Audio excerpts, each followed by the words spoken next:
전형이 다 끝날 때까지 3단계 프린트 갖고 오세요. 네? 전형이 끝날 때까지 앞으로 3단계 프린트를 갖고 오시라고요. 오늘 3단계 거예요? 오늘은 임현희 군의 자소서 내용을 좀 더 보충 설명해 줄 게 있어서 그 부분을 설명해 드리고,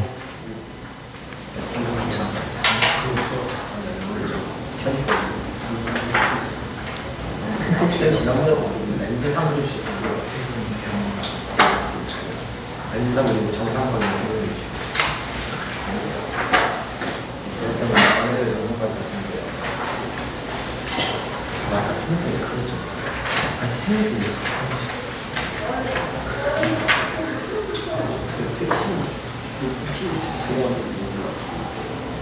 영상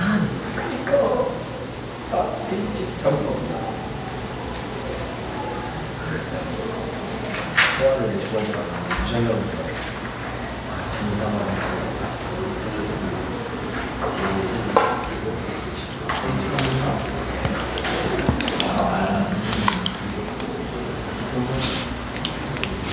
자, 현희의 자소서 내용을 좀 더 살펴보도록 할게요.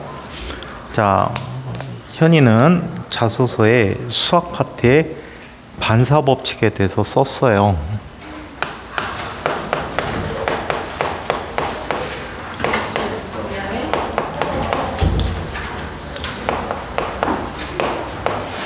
자, 반사 법칙에 대해 썼는데, 반사 법칙이란, 자, 이와 같은 게 반사 법칙이, 얘는 파동에서도 마찬가지고 빛에서도 마찬가지인데 다음과 같이 이야기합니다. 자, 파동이나 빛에서, 빛도 일종의 파동이니까, 자, 서로 다른 매질의 경계면에 법선이라는 걸 정의하는데, 법선은 뭘 법선이라고 하지? 경계면에 수직한 선을 법선이다 라고 얘기하고 있고요. 자, 이때 이 법선에 대해서 입사하는 광선이 이루는 각을 뭐라고 해? 입사각.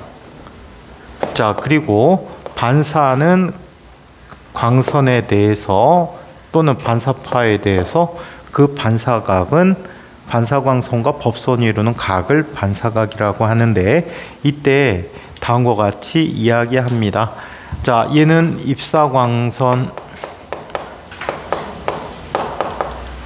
얘는 반사광선이라고 하고,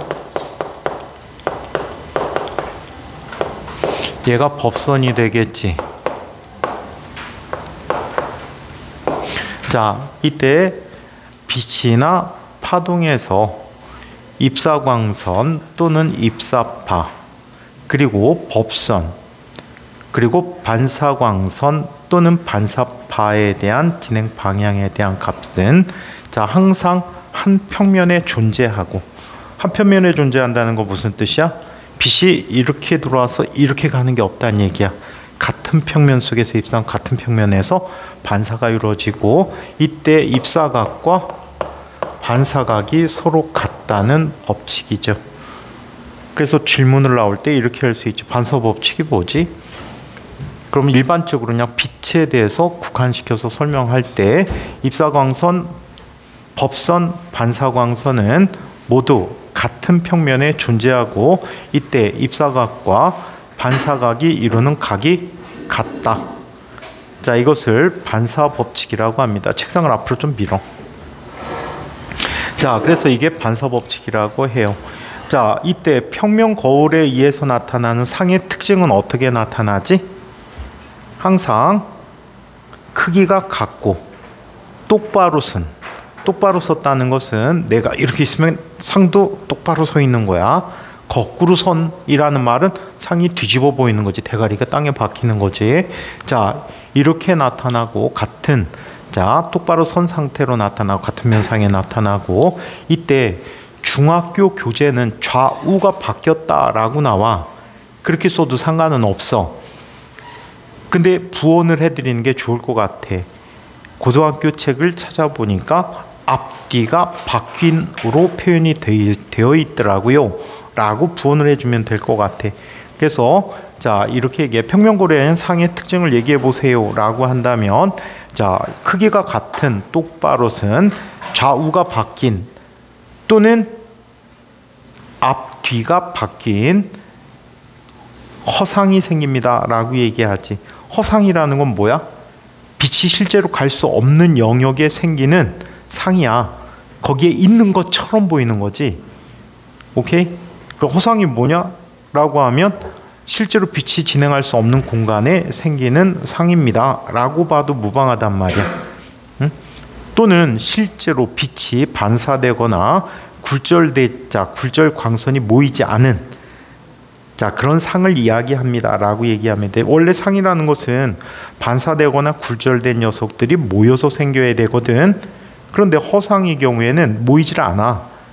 오케이? 빛이 갈 수 없는 영역에 생기거든.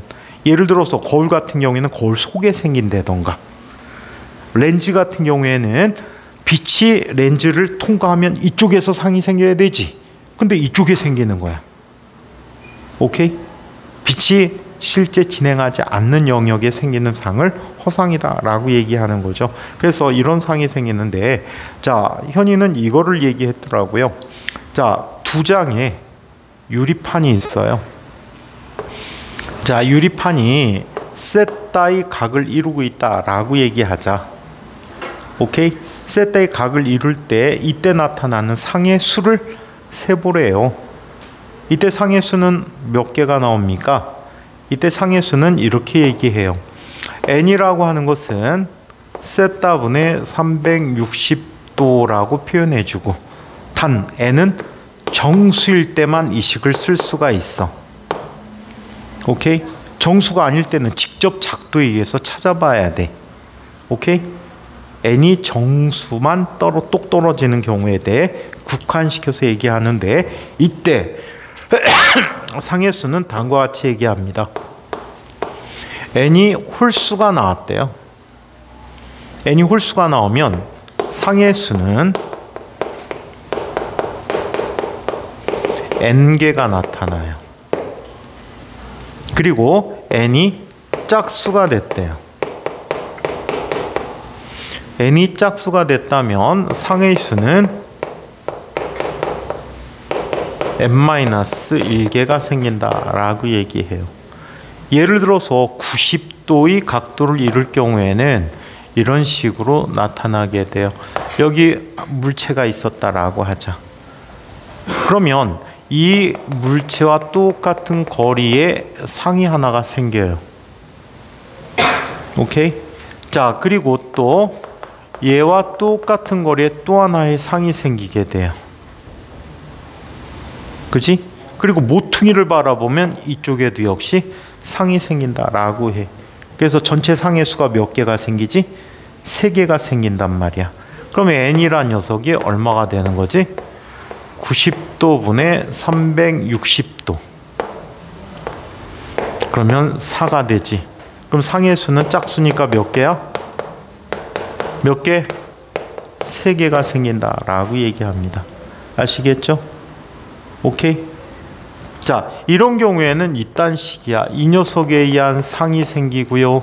이 녀석에 의한 상이 또 이쪽에 생기겠지. 같은 거리만큼 떨어진 곳에. 얘에 의한 상이 또 이쪽에 또 생겨. 얘에 의한 상이 또 이쪽에 또 생겨. 오케이? 그래서 이 범위를 벗어나기 전까지 직접 작도를 해야 돼. 오케이? 이해합니까? 그래서 직접 작도는 이런 식으로 계속 반복해서 해주고 있다라고 해. 상에 대한 또 상 이렇게 계산해 주게 되지. 자, 그러면 현이는 자, 거울을 나란히 보게 했대요. 나란히 보게 하면 이론적으로 얘가 몇 도지?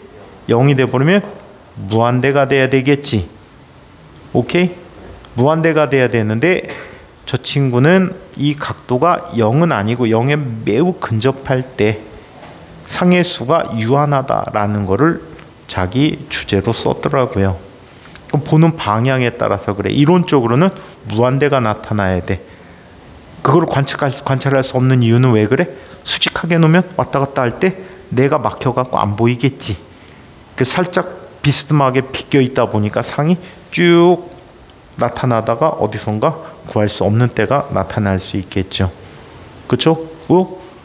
반사하다 보면 각도가 무지 작다 보면 어디선가 범위를 벗어나겠지. 그럼 그릴 수 없으니까 거기서 상을 관찰할 수 없게 된다라고 얘기할 수가 있어. 그래서 보통 두 장의 거울에 의한 상의 수는 이 방법으로 구해주고 있어. 알겠니? 아시겠어요? 자, 그 다음에 저 친구는 또 어떤 얘기를 했습니까? 열 전도율이란 얘기를 했어요. 자, 열의 전달 방법에는 몇 가지 방법이 있죠? 열의 전달 방법은 몇 가지가 있죠? 이것도 중학교 2학년 2학기 과정에 있기 때문에 질문 자주 나와. 뭐가 있지? 전도, 대륙, 복사가 있어. 이때 전도를 정의한다면 전도 어떻게 정의하지? 찬욱이 전도가 뭐야? 어떤 물질에서 각 입자들의 충돌로 열이 전달되는. 책에 그렇게 써 있어? 주민이 전도가 뭐야? 물체를 열다가 사례로 열을 전달. 책에 그렇게 돼 있어?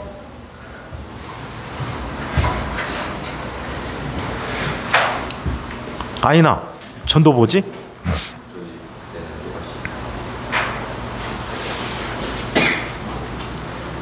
우진아 전도가 뭐지? 입자의 운동이 상대 차례를 분배되는. 책에 그렇게 돼 있어? 진짜?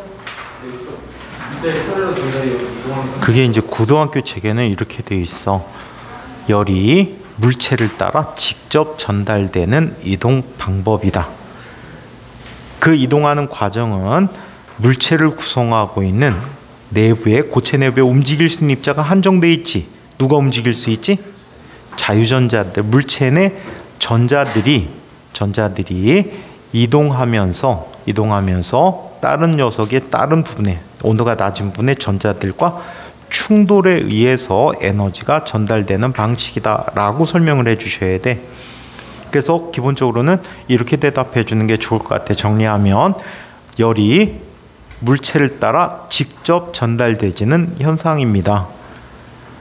이때 고체 내부에 자유전자들이 충돌에 의해서 열 에너지가 전달되집니다. 고음부에서는 전자의 운동 에너지가 크고 저음부에서는 전자의 운동 에너지가 작기 때문에 충돌 과정을 통해서 에너지가 전달되지는 것이 바로 열 에너지입니다. 또는 열입니다. 라고 표현해 주는 게 좋을 것 같아요. 아시겠죠? 자, 그렇다면 전도라는 현상을 한번 살펴보도록 하죠. 이걸 하는 이유는 저 친구가 열 전도율에 대해서 언급을 했어요. 열 전도율에 대해서 언급했는데 열 전도에 대해서 아무런 얘기도 안 하고 있더라고요. 묵비권을 행사하는 바람에 이 부분을 자 설명해 주도록 하죠.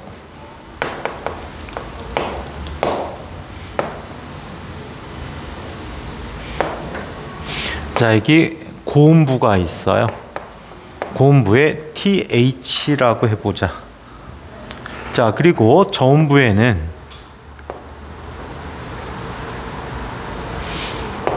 TC라고 이야기할게요. 열 전도에 대해서 얘기했다면 열 전도에 대한 식도 알아두는 게 좋을 것 같아요. 자, 그래서 여기 열을 전달하는 물질이 있어. 이 물질의 전체 길이는 L이고 단면적이 A라고 얘기할게요. 열 흐름에 대한 정상 상태가 있어. 두 물체에 두 열원 사이에 물체를 끼워 놓고 시간이 충분히 지났을 때 일정한 시간 동안에 이동하는 열 에너지 값이 언제나 일정해지거든요. 자, 그래서 얘를 열 전도에 평형 상태를 유지하고 있다라고 볼 수가 있어. 자, 그래서 여기에서 일정한 시간 동안에 흘러가는 열 에너지를 살펴보면 이 값이 언제나 일정한데 이 일정한 시간 동안에 흘러가는 열 에너지는요. 자, 단면적에 반비례해요. 넓이가 넓을수록 많은 열 에너지를 전달할 수 있다. 저 친구가 쓴 게 냉각장치거든요.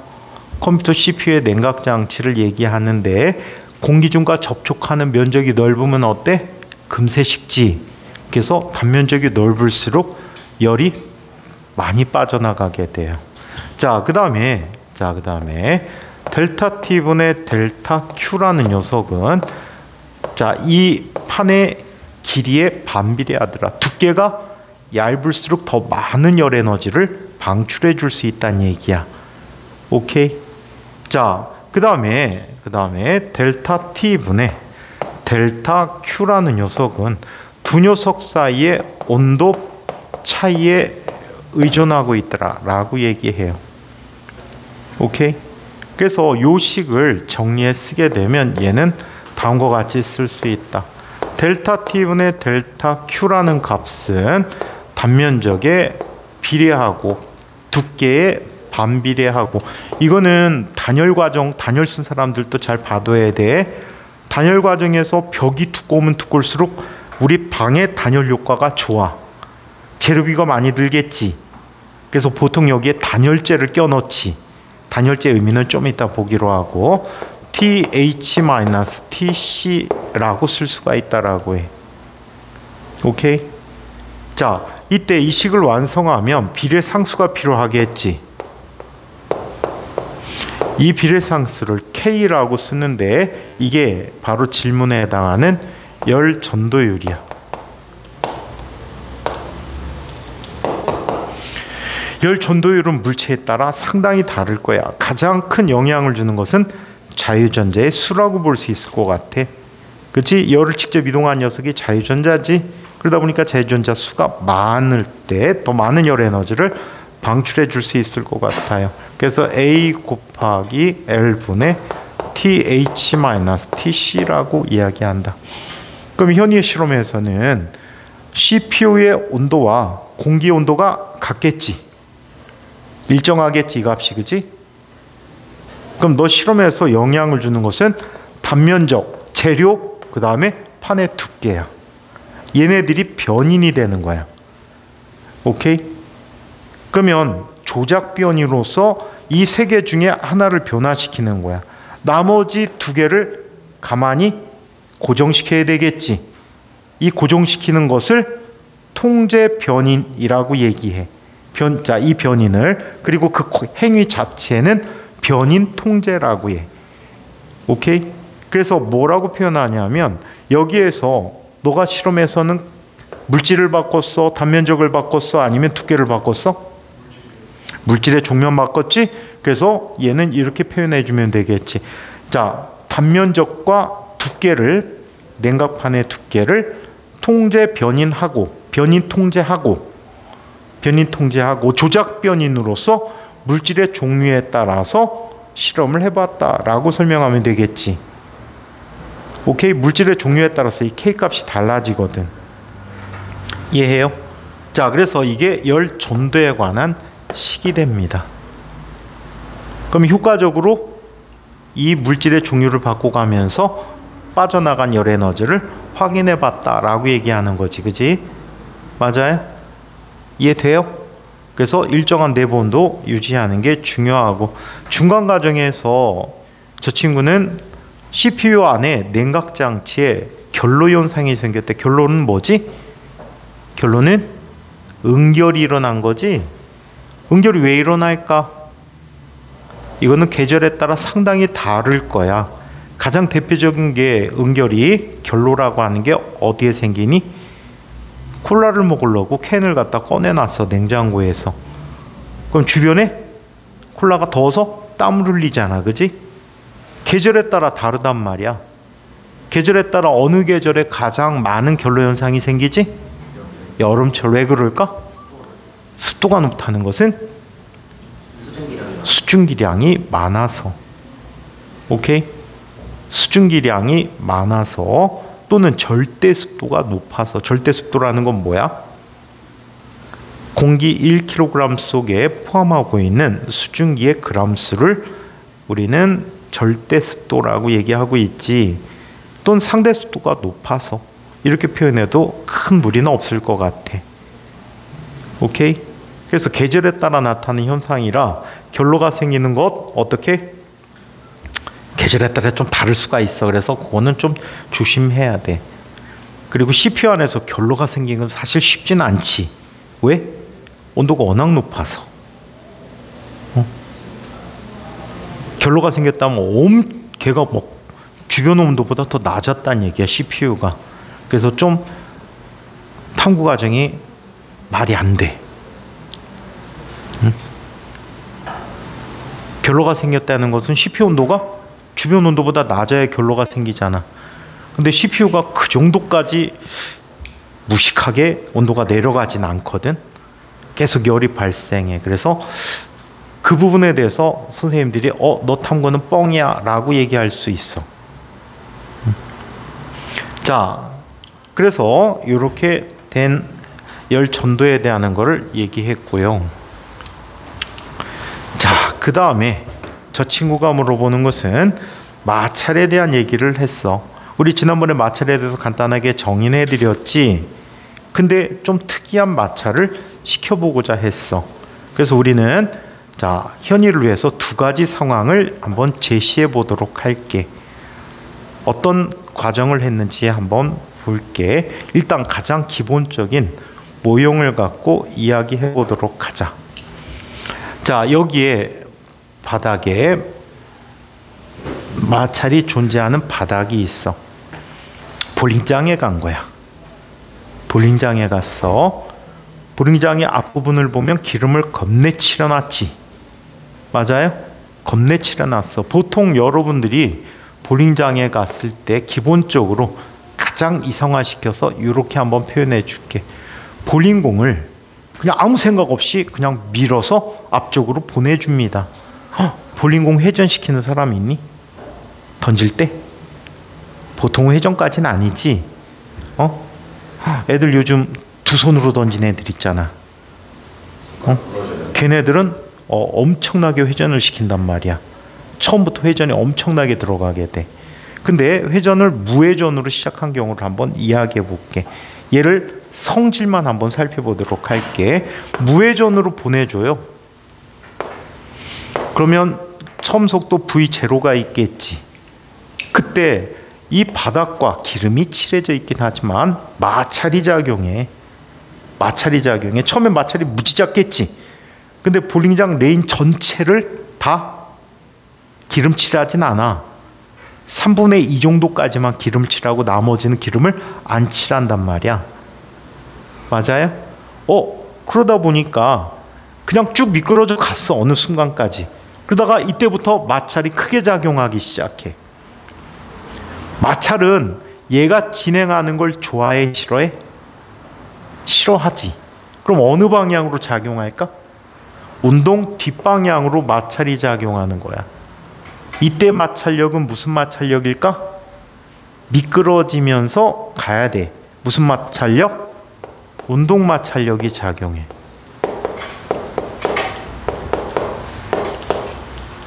그런데 이런 일이 생겨. 이 마찰력이 말이야, 이 물체에 작용하는 거야. 거리가 이곳인 곳에 작용해. 뭐가 생겼지? 뭐가 생겼지? 뭐가 생겼지? 토크가 생겼잖아. 돌림 힘이라는 게 생겼단 말이야. 그러면 이 마찰력은 이때부터 얘를 어떻게 하니? 구르게 하기 시작하는 거야. 이쪽 방향으로 회전을 시켜주는 거야. 이해해? 그러면 한번 비교해 보자. 얘는 앞방향으로 가는데 전체 물체에 대한 마찰이 뒤로 나타나. 그럼 속력이 점점점 어떻게 되지? 감소하지. 그런데 처음에 얘는 회전하지 않아. 회전하진 않지만 마찰력에 의한 토크 때문에 회전하기 시작해. 그러면 각속도라는 건 점점점 어떻게 되니? 증가해 버리는 거야. 오케이? 그러면 속력이 어느 정도 줄다 보니까 이런 특징이 생기게 돼. 자, 일반적으로 우리 회전하는 물체에 대해서 V는 반지름 곱하기 오메가라는 식을 쓸 수 있단 말이야. 오케이? 그러면 V는 점점 처음에 무지 크다가 점점 줄어들었고, 오메가는 0부터 점점 늘어났어. 그러다가 이 두 값이 이런 관계를 가질 때부터 얘는 굴러서만 가게 되는 거야. 굴러서만 가게 되는 경우에 이 마찰력은 무슨 마찰력이 작용하지? 정지 마찰력이 작용하고 있어.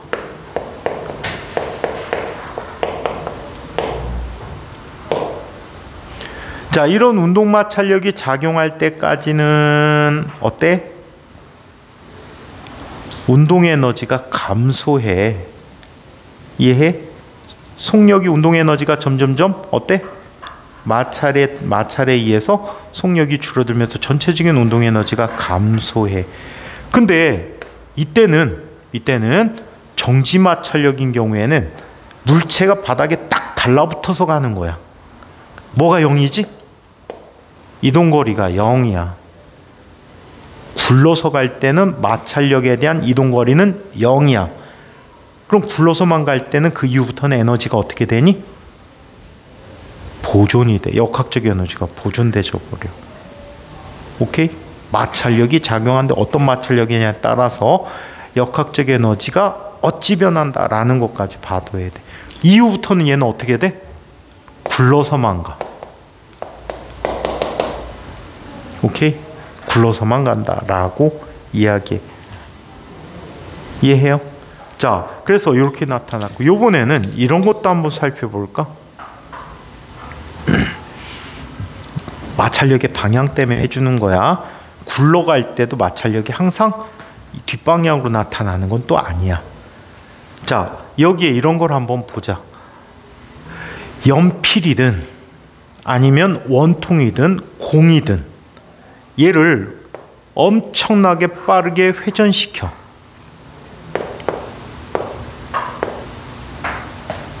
이런 거 있잖아. 연필을 위에서 들고선 바닥 위에다 들고 살짝 들고 탁 돌리면서 바닥에 놓는 거야.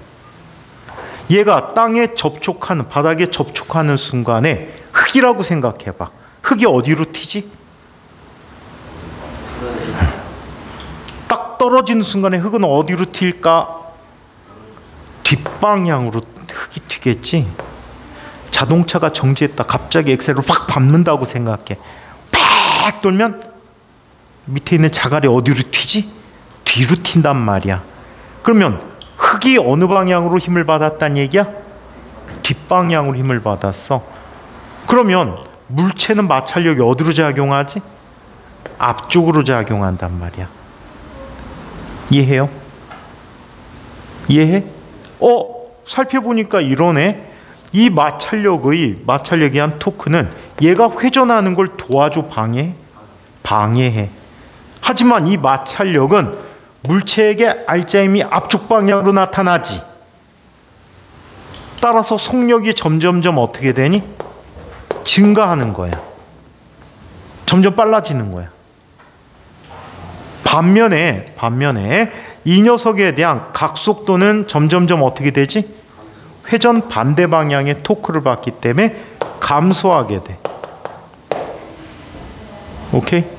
그래서 이 구간에서 미끄러지면서 굴러가는 거야.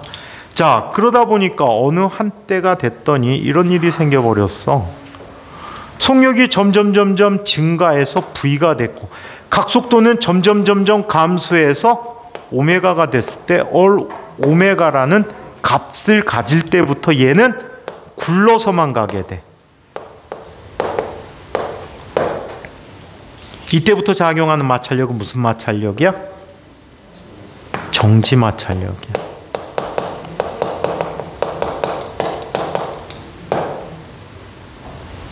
오케이? 자, 그리고 이때 마찰력은 무슨 마찰력이지? 운동 마찰력이야. 그래서 현이 실험이 조금 복잡한데 이런 식의 실험을 했어.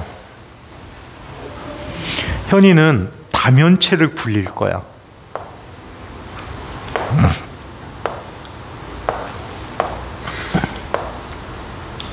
어떻게 굴렸어? 굴릴 때? 밀었어? 돌렸어? 밀었어? 자, 밀게 된다면 미는 순간에 미끄러지면서 무슨 마찰력이 작용하지? 운동 마찰력이 작용하게 되지. 운동 마찰력이 작용하면서 어떤 경우가 되니? 이 경우가 되겠네. 오케이? 자, 이 아이가 속력이 어떻게 돼? 속력이 운동 마찰력 때문에 점점점 줄어들 거야. 그지? 하지만 이 마찰력 때문에는 회전을 하기 시작해. 그럼 에너지가 가뜩이나 부족해지는데 이 회전 같은 경우 어떤 문제가 있냐면 이런 문제가 있어.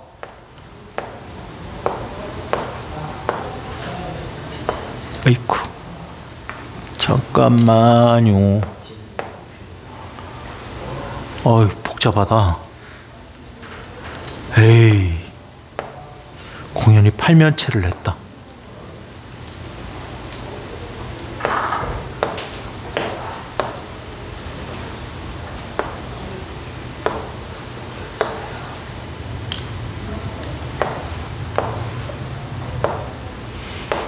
좀 복잡하지만 팔면체를 이렇게 한번 그려봤어. 얘와 얘의 차이점은 어떤 차이점이 있을까? 무게중심이 위쪽으로 올라가게 돼. 맞아? 그렇다면 일부 운동 에너지가 뭘로 바뀌어야 돼? 포텐셜 에너지로 바뀌어야 돼. 근데 계속 바닥에 접촉할 때마다 어떤 마찰력이 작용하지? 계속해서 운동 마찰력이 나타나지. 운동 마찰력이 나타나다 보니까 나중에는 그 에너지가 얘를 충분히 올려주지 못하는 때가 있단 말이야. 그럼 결국에 어떻게 돼? 몇 바퀴 구르지 않고 정지해 버릴 거야. 그래서 한번 요거를 또 부원해서 집에서 해보면 또 좋을 것 같아. 더 세게 밀어봐. 그럼 처음에 해준 일이 크겠지. 그러면 굴러가는 바퀴 수가 더 많을 거야. 이해해? 근데 얘가 각도가 점점 면이 많아지면 많아질수록 어떤 일이 생길까? 면이 많아지면 많아질수록 질량 중심의 높이가 크게 변화를 않는단 말이야. 이해해? 그래서 같은 조건의 마찰력이 작용할 때에 대해서 더 많이 굴러갈 수 있게 돼. 정리가 돼? 정리 잘해서 대답해야 돼. 그래서 이 떨어지고 하는데 탄성의 에너지는 사실 아니야. 그래서 너 설명해서 많이 못 굴러가지 못한 이유를 이렇게 설명해 주는 게 좋을 것 같아. 탐구를 수행하는 과정에서는 되게 이제 개인 활동 아니지? 개인 활동이야? 탐구를 수행하는 과정에서는 그게 떨어지면서 탄성의 에너지 변화되고 이런 걸 생각했었는데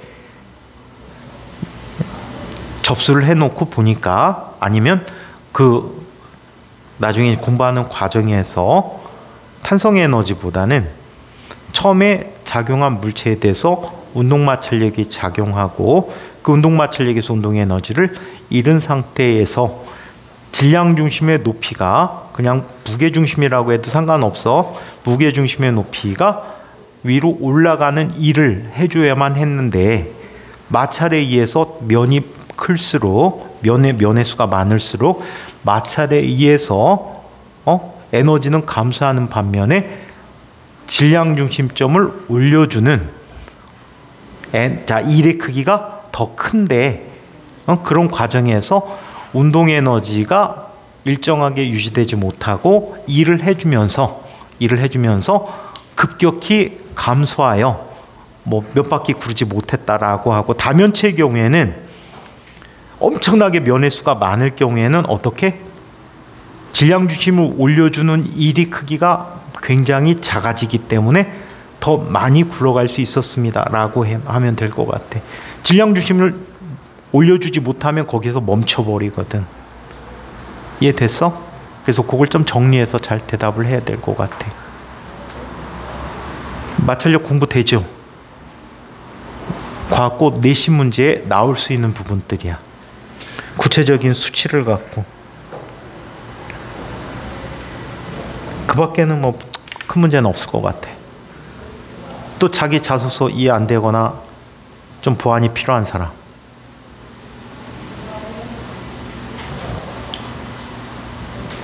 나하고 할 때 막 뒤지게 말 안 된다고 욕먹은 사람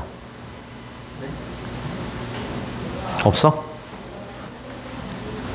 아니면 다른 선생님하고 면접 진행하는 과정에서 너 이거 실험해봤니? 라고 얘기 들은 사람 뭐지? 그러니까 그건 지난번에 설명해 줬잖아. 그래서 그 대답 잘 꾸며서 해야 돼. 어떻게 해줘야 된다? 구슬 크기를 쇠구슬인데 굉장히 작은 걸 썼다라고 하면 비슷해. 그래서 높이 측정이 대략적으로 그 정도 됐다라고 얘기해야 돼. 아니면 롤러코스터 뭘로 만들었지? 종이로 만들었니? 그러다 보니까 그 반지름이 약간 부정확한 면도 있습니다 라고 얘기해야 돼. 안 그러면 그거 되게 복잡해. 이번에 과학고 문제로 나왔어. 풀어줄까?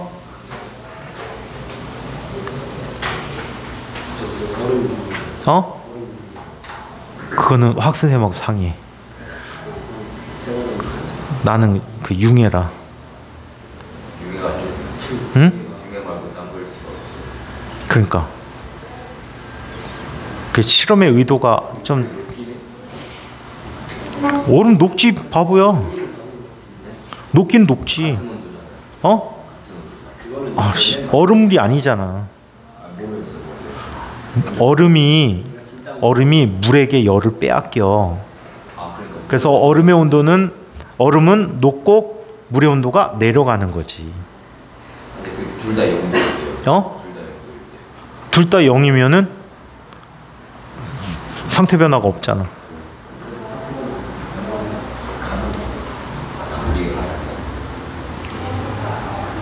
또 다른 부분 질문할 사람. 자기 거 그냥 내용 질문.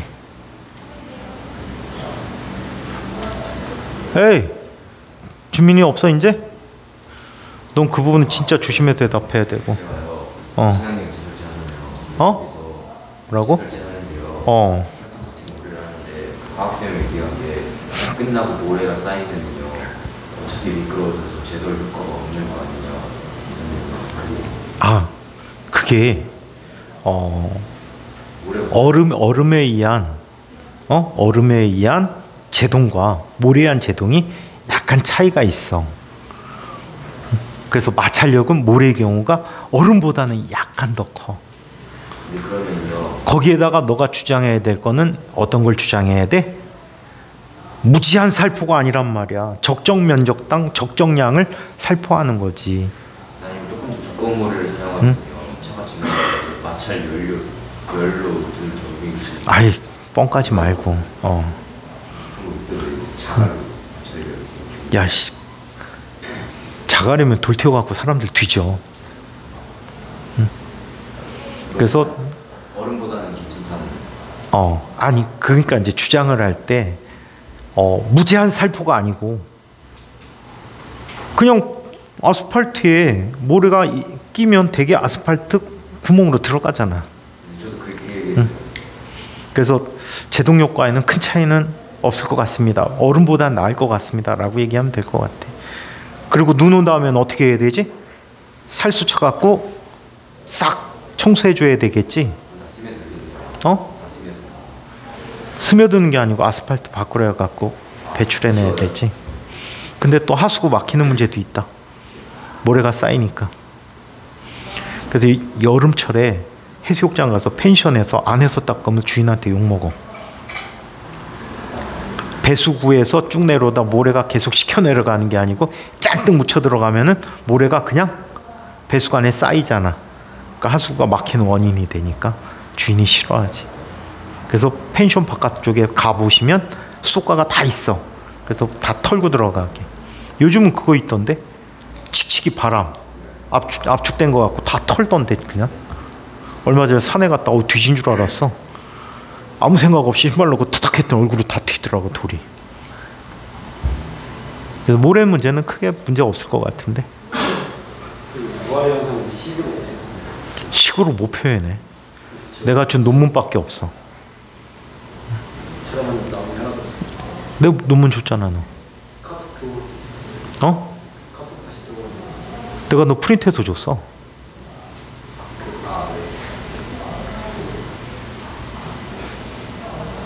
또 우진이. 어? 거울 저 거울 거기에도 거울. 조명거울 방송치게 돼 있잖아요. 어. R분의 2가 F분의 1 R분의 1이. R분의 2가 왜 수학 탐구에다가 물리를 써갖고 지랄들 하냐? 어? 이면이 허블상수를 수학 탐구에 쓰고 반사법칙 수학 탐구에 쓰고 우진이 구명거울의 공식을 그렇게 쓰고. 자, 그 수학 선생님도 별로 안 좋아해. 전에 장군에 몇 년 전에 엄청 잘하는 형이 하나 있었어. 지금 이제 2학년. 근데 그 형은 떨어졌거든. 내신도 학교에서 엄청나게 빵빵해. 계양중학교. 엄청나게 빵빵한데 얘가 미래의 꿈이, 장래 꿈이 곤충학자였어. 파브르를 능가하는. 그래서 사슴벌레에 엄청난 애착이 있어, 그 친구가. 그래갖고 수학 활동 3개 인곽 썼는데, 그때는 진곽은 활동 2개 쓸 때야. 인곽 썼는데 수학 활동 3개, 과학 활동 3개 다 사슴벌레나 곤충과 관계돼 있어. 응? 하다못해 방영구를 쓴 거야. 방영구가 뭐지?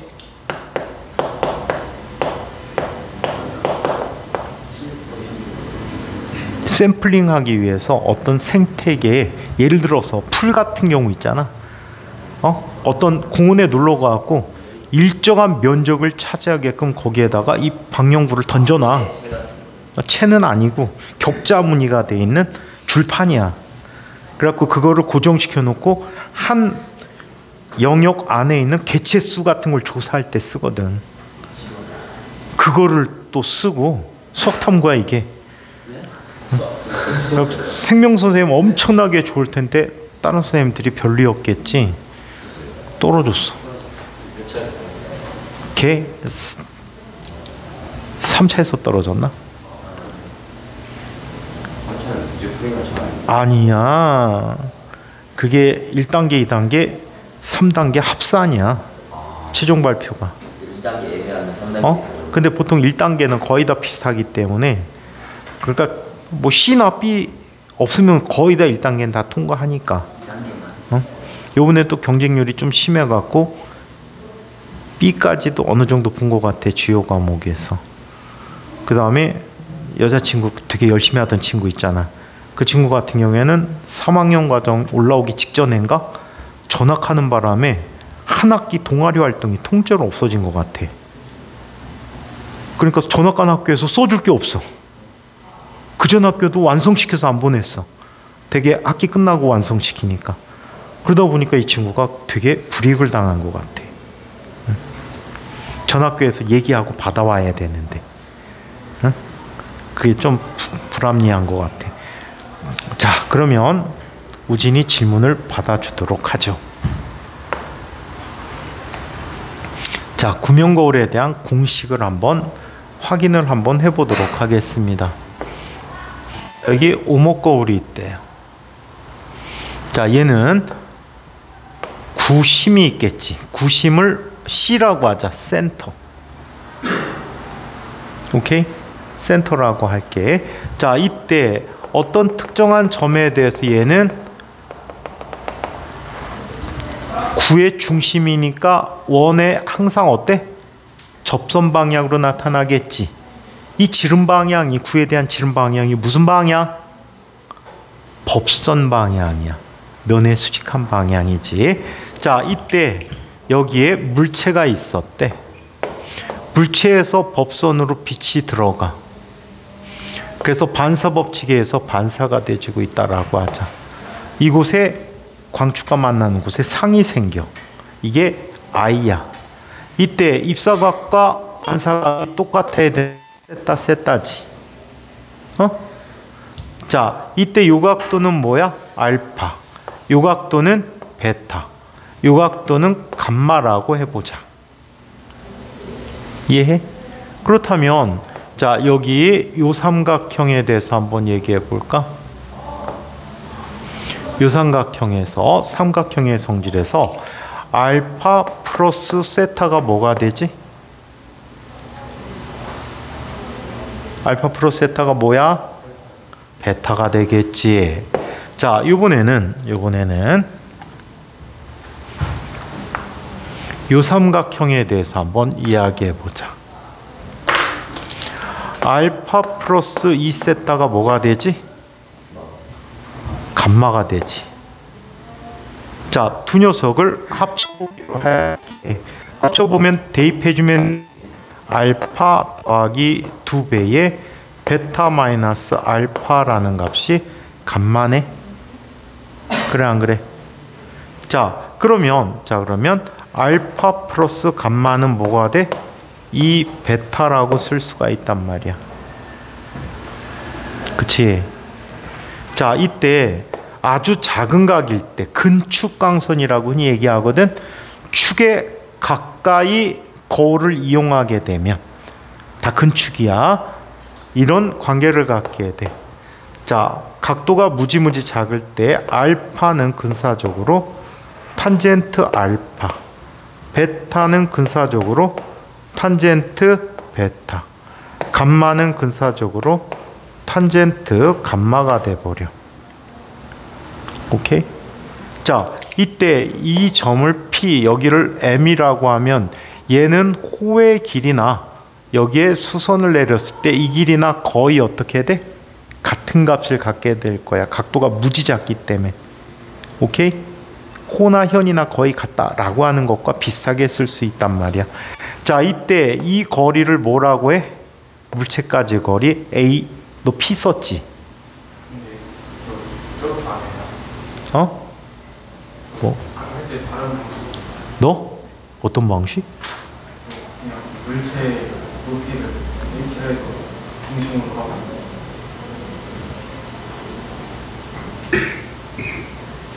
그렇게 나와?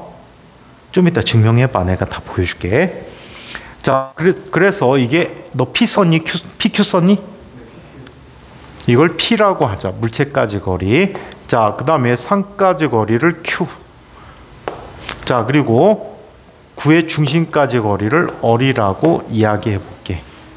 그렇다면 다음과 같이 쓸 수 있다. 탄젠트 알파 더하기 탄젠트 감마라는 값이 탄젠트 베타가 되겠지. 그러면 탄젠트 알파라는 녀석은 P분의 라지 PM. 자, 그 다음에 얘는 Q분의 라지 PM. 얘는 얼분의 얼마가 되지? 얼분의 PM이라는 값이 돼버리니? 잠깐만, 이 베타지? 2배가 이렇게 돼버렸어. 그럼 PM 다 지워줘서 얘는 P분의 1 더하기 Q분의 1이라고 얘기하면 얘는 얼분의 2라고 해. 여기에서 물체까지의 거리가 무한대가 돼버리면 상은 어디에 생기지? 초점의 위치에 생기지. 그러면 어떻게 나타납니까? 얘는 P분의 1 더하기 Q분의 1이라는 값은 F분의 1이라는 값은 무한대라고 쓰자. 얘는 얼분의 2가 돼버리므로 F라는 녀석이 2분의 얼이라는 값이 되는 거야. 아마도 너 방법 갖고는 이 두 관계를 밝히기는 어려울 것 같아. 그래서 이 방법을 아는 건 이 식이 가장 좋을 것 같아. 너 수학에 썼는데 면접관 선생님이 물리쌤이 물리쌤으로 은퇴하신 쌤, 넌 물리쌤이 면접관이잖아. 물리쌤이 면접관이라서 그래?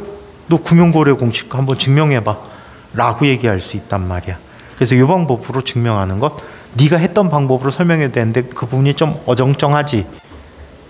그래서 이 관계를 묻는다면 다른 방법으로 증명해서 보여드리겠습니다 하고 네가 한 방법 외에 이 방법을 한번 다시 얘기해드리면 칭찬받을 거야. 한번 해봐. 우리 하이탑 2권에도 뒷부분에 약간 설명이 있어 이거. 또 다른 질문.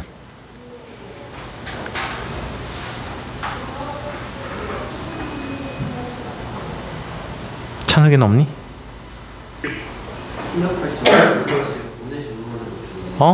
오늘 질문받은 풍력 발전기 회전을 효율적으로 하기 위한 구조적인 특징들이 뭐가 있나요? 바람의 세기에 따라서 발전기는 항상 일정한 속도로 돌아야지 우리가 사용할 수 있는 전기를 생산할 수 있거든. 그래서 그 장치 있잖아. 날개가 바람이 적을 때는 얘가 각도가 완만해지고 바람이 세지면 각도가 줄어들어 버리잖아. 그래서 그 관계를 설명해 주는 게 가장 나을 것 같은데. 그걸로 설명 들었는데 일단 하시던 말씀이 날개 모양이랑 날개가 세 개인 이유 이런 것들. 날개 세 개고 뭐 상관없잖아.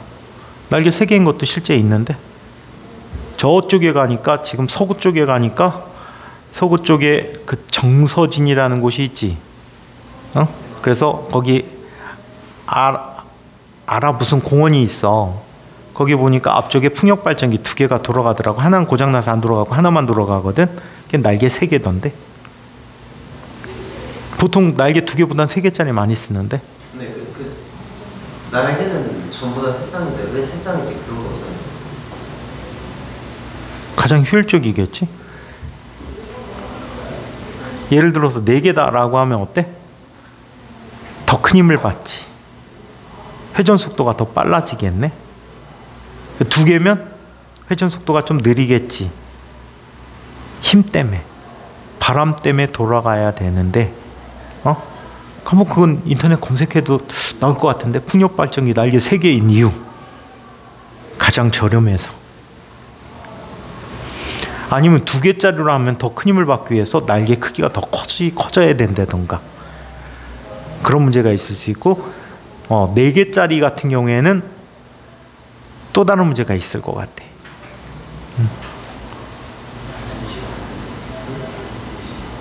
우리 집 선풍기는 작아. 근데 날개가 5개야.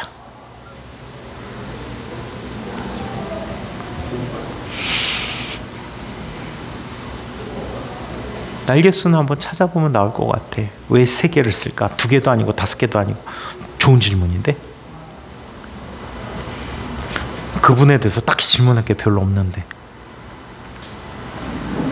아인인 2번째 탐구에 대해서 질문할 게 거의 없지. 아무도 안 물어보지. 학교 선생님도 안 물어봐. 안 물어볼 것 같아. 그렇게 여쭤봐요. 실용성. 실용성에 대해서. 이 탐구 왜 했냐? 그거랑요. 이 경제력이 있는지. 무슨 경제력? 그러니까 이걸 실제로 사람들이 살까 아니면 그거 문이요 방음이 되나 이게 어떻게 해야지 방음을 하게 할 건지. 방음은 안 돼.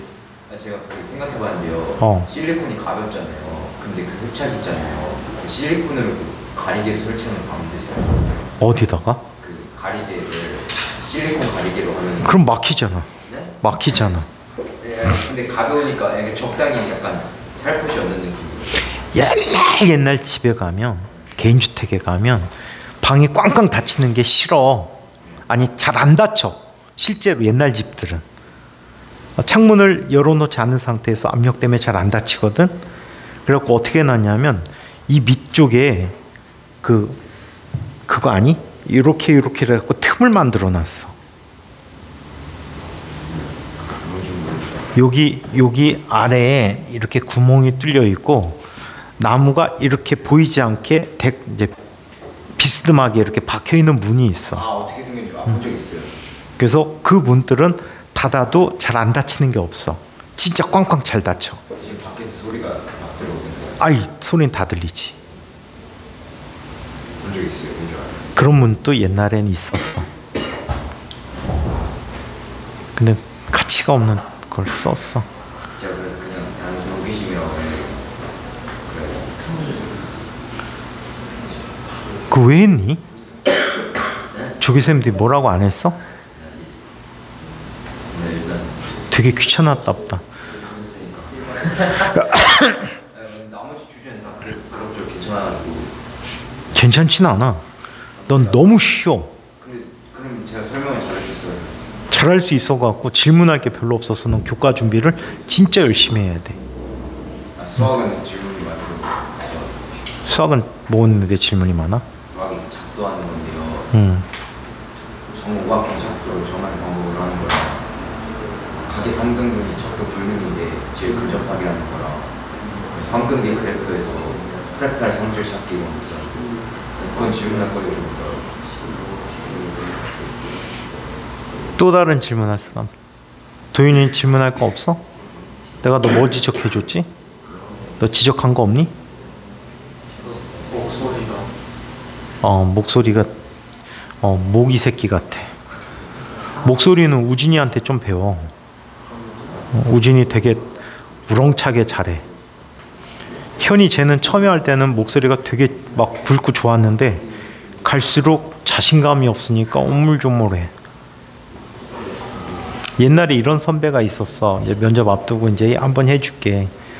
한 선배가 있었는데 이 선배가 가갖고 초반에 면접 초반에 2단계 면접 초반에 삑사리를 낸 거야. 계속 헛소리 찍찍하고 지적을 받았나 봐. 그래갖고 목소리가 우물쭈물 하게 된 거야. 그렇게 한 3분 4분이 지나갔대. 그러다 머릿속에서 정신을 바짝 차린 거야. 이러면 떨어지겠다. 틀려도 씩씩하게 우렁차게 대답하자. 그래갖고 그 다음부터 되게 씩씩하게 틀려도 맞아도 씩씩하게 대답을 잘했대. 그랬더니 합격했어. 일단 목소리 그게 중요하고. 작년에 이제 장군 선배는 아닌데 지금 인곽 다니는 선배인데 1학년 여자 선배가 있는데 이 여자 선배가 목소리가 되게 맑아. 성격도 되게 밝아. 근데 질문이 같대. 인성. 본인 스스로 생각할 때 학교에서 인기가 어떻다고 생각합니까? 친구들 사이에 평판이 어떻습니까? 라는 질문을 했는데 되게 인기가 좋습니다. 라고 대답을 했대요.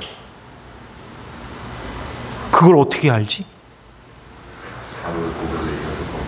그래갖고 친구들 관계를 막 설명하다 갑자기 울컥했대요. 눈물 나진 않고 울컥. 왜?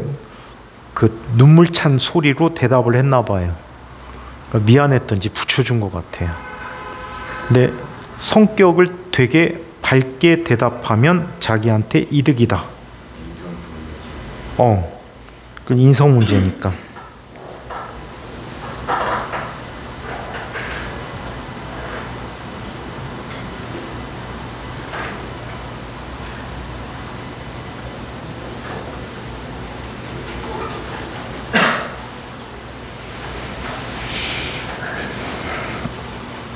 그래서 면접할 때 밝은 목소리로 대답하세요. 그리고 하나 대답 실수했다고 만약에 이런 경우 있을 거야. 대답했는데 삑사리 나서 잘못 대답한 경우가 있을 거야. 너무 자주 있으면 안 되지만 그때 바로 실수 인정하세요. 죄송합니다. 정정하겠습니다. 그래갖고 바로 정정해주면 거의 그냥 아무 영향 안 주니까. 선생님도 옛날에 그런 적이 있어요. 선생님 이제 회사 면접 보러 갔는데 삼성이라는 회사에 면접을 보러 갔는데 대답을 잘못했어. 숫자 대답을. 그랬더니 면접관인 사람들이 사장들이었거든. 계열사 사장들. 갑자기 생각해 보니까 잘못 대답했어. 정정하겠습니다. 이렇습니다. 했더니 이렇게 바뀌니까 그걸 조심해야 돼. 회사 면접이 좀 더 인간적이에요. 비인간적이야. 그 회사는 토론 면접도 했어. 토론 면접인데 8명이 동시에 들어가고 그때부터 자유 토론이야. 주제는 선생님 조에서 나왔던 주제는 한국 경제 발전에 대한 주제였어. 근데 되게 이게 답이 없는 문제야. 토론 주제가 정답이 없어. 이럴 수도 있고 저럴 수도 있단 말이야. 그래서 그걸 가지고 토론을 하는 거야. 근데 워낙 여러 명, 8명이 60분 동안 토론을 해.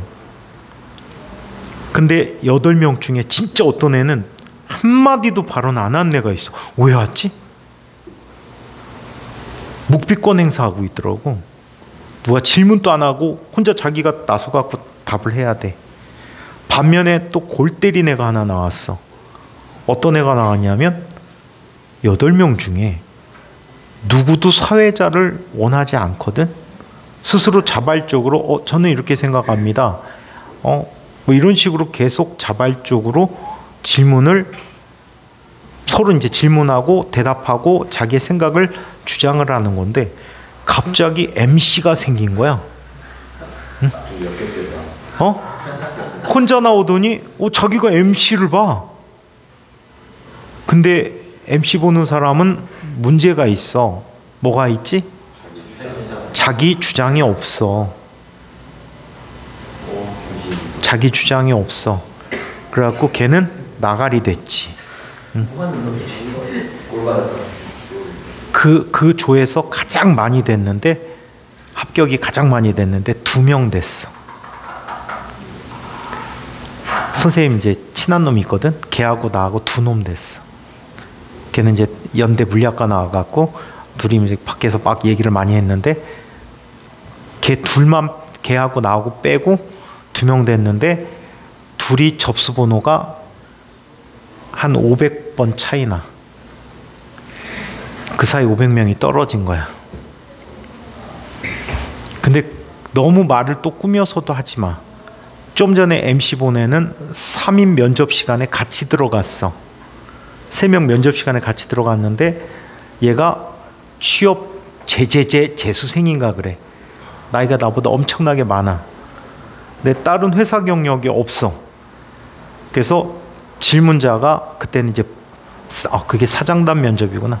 이 사장단 면접에서 이 사장 이제 계열사 사장들이야. 사장, 부사장 뭐 이런 분들이야. 와갖고 질문을 하는데 이걸 질문했어. 누구 씨는 아무개 씨는 회사 졸업 후에 이 회사에 지원하기 전까지 공백이 상당히 긴데 그 기간 동안에 무슨 일을 하였습니까? 근데 이 친구가 그 대답을 한 거야. 닭 유통업을 했습니다. 닭 유통업이 뭐죠? 치킨집에 치킨을 대주고 시장에 치킨을 대주고 했습니다. 그랬더니 이 질문자가 딱 그 얘기 하더라. 닭 장사요?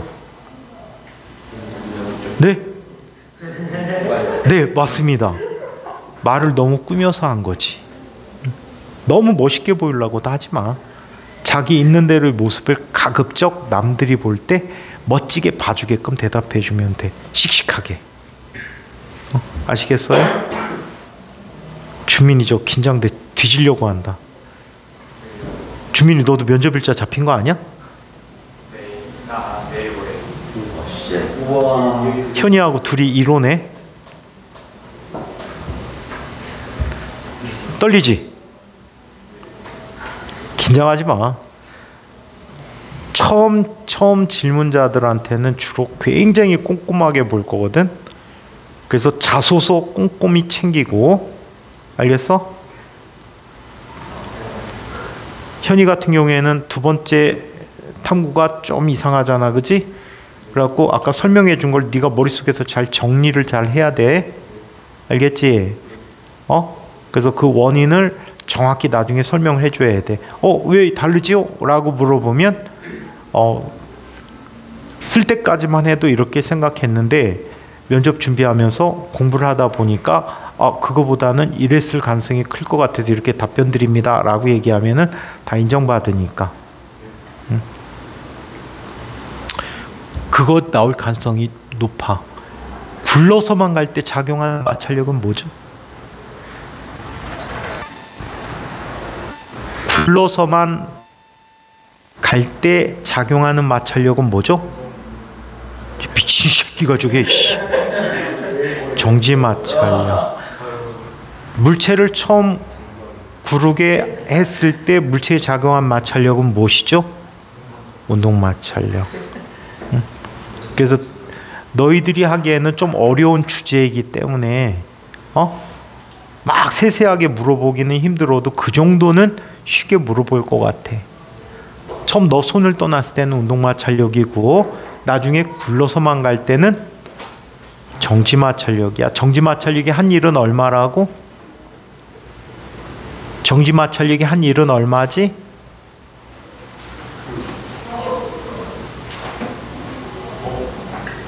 아, 저 미친나 저게.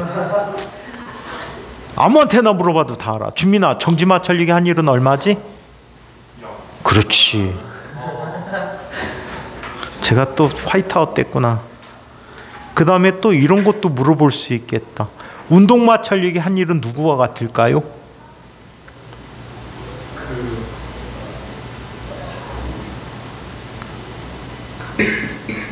자, 찬우가 운동 마찰력이 한 일은 누구와 같죠?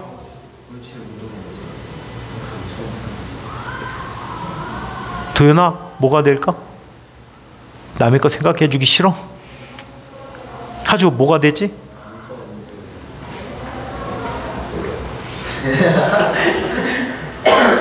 역학적 에너지의 감소량과 같습니다. 역학적인 얘가 질량 중심도 올렸다 내렸다 하니까. 응? 다각형이에요. 다각형. 알겠어? 그 두 번째 주제 좀 열심히 하면 되고, 펠티어는 글쎄 아마 열 전도식 같은 거 물어볼 수 있고, 열 전도율이 뭐지? 물체마다 갖는 특징이고, 얘는 단위 시간당, 단위 면적당, 단위 길이당 전달되는 열 에너지와 같습니다 라고 얘기해야 될 것 같아.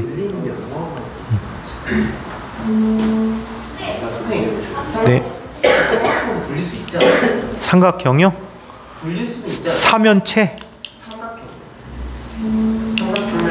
삼각기둥 같은 거요. 삼각기둥으로? 결론적으로 굴릴 수는 있지 않아요? 처음에 겁내 쓸 때만.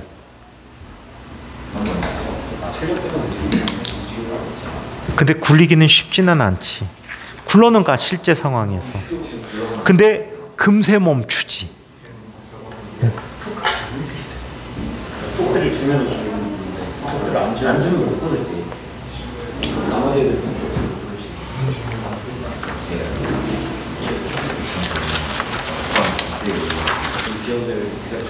자, 질문 없으십니까?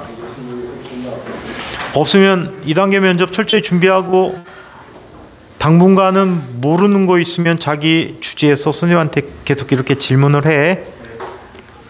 관련된 분 선생님이 알려주든가 아니면 다른 선생님한테 해달라고 부탁을 드릴게요.